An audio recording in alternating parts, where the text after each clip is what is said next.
అనంతపురం జిల్లా ప్రజల తాగునీటి అవసరాలు, రైతుల సాగునీటి అవసరాలు తీర్చే తుంగభద్ర ఎగువ కాలువ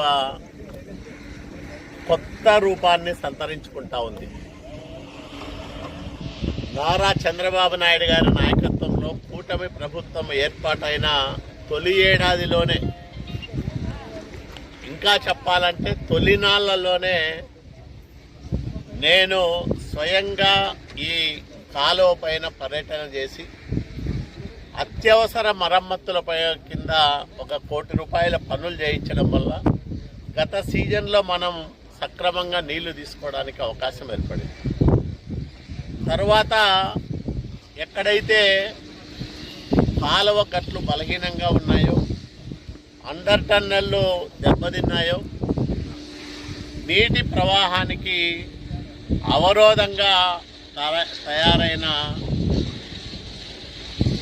ప్రమాదకరమైన ప్రదేశాలను గుర్తించి వాటికి తగిన ప్రతిపాదనలు రూపకల్పన చేయించి ప్రభుత్వానికి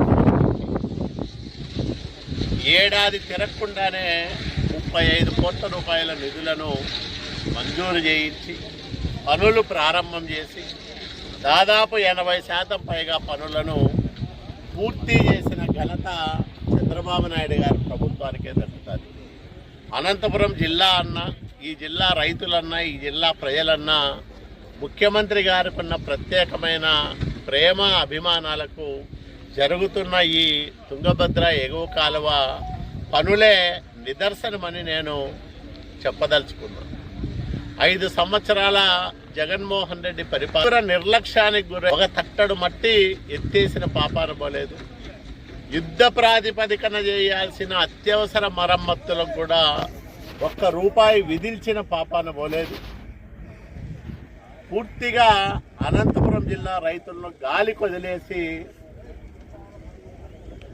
మాటలతో మభ్యపెట్టి ఈ జిల్లా భవిష్యత్తును దారుణంగా దెబ్బతీశారు గత వైసీపీ పాలకులు. మేము అధికారంలోకి వచ్చిన తర్వాత ఈరోజు ఎక్కడ చూసినా పనులు జరుగుతూ ఉన్నాయి. ముఖ్యంగా కనేకల్లు మండలంలో అయితే